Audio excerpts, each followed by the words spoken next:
সম্মানিত দর্শক, সম্মানিত ভিউয়ার্স, আজ আমি আপনাদের সামনে একবারে কুফরি মারণ বিদ্যা নিয়ে আসলাম।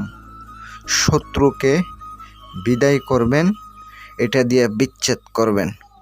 আজকে এমন একটি শত্রুকে একবারে শেষ করার জন্য আস্তে আস্তে এমন একটা খুব পাওয়ারফুল শক্তিশালী একটা বিদ্যা নিয়ে আপনাদের সামনে উপস্থিত হলাম।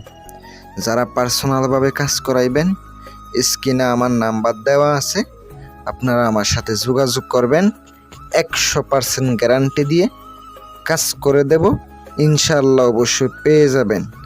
আর যাদের আপনারা কাজের জন্য অবশ্যই যোগাযোগ করবেন, অবশ্যই সাবধানে। আমার ভিডিও অনেকে কপি করতেছে, অনেক জায়গায় কপি করে ছাড়তেছে। আমার নাম্বারটা পরিবর্তন করে দিয়ে টিকটকে, ফেসবুকে এগুলাতে আমি কোনো ভিডিও ছাড়ি না, কোনো কিচ্ছু দিই না।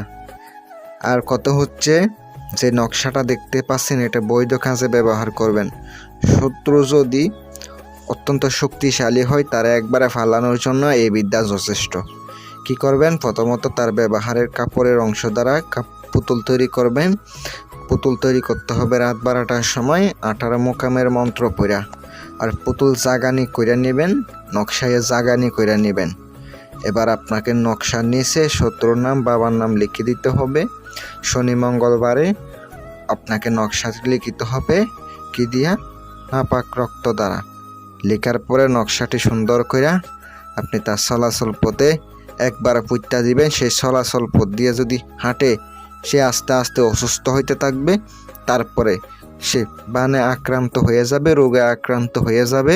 আস্তে আস্তে এই যে মারণ বিদ্যা তার উপর প্রয়োগ করছেন, ওইটা তার শরীরে কাজ করতে শুরু করবে। কিন্তু সাবধান, একটা মানুষরে মারা অনেক কঠিন। শুধু শুধু আপনি মানুষের ক্ষতি করবেন না। যদি কোনো কিচ্ছু না করে থাকে, তাহলে যদি আপনি ক্ষতি করেন, আপনি দায়ী থাকবেন, আমি দায়ী থাকবো না। যারা আমার দ্বারা কাজ করাইবেন যোগাযোগ করতে পারেন। ভালো থাকবেন, সুস্থ থাকবেন। আসসালামু আলাইকুম ওয়া রাহমাতুল্লাহ।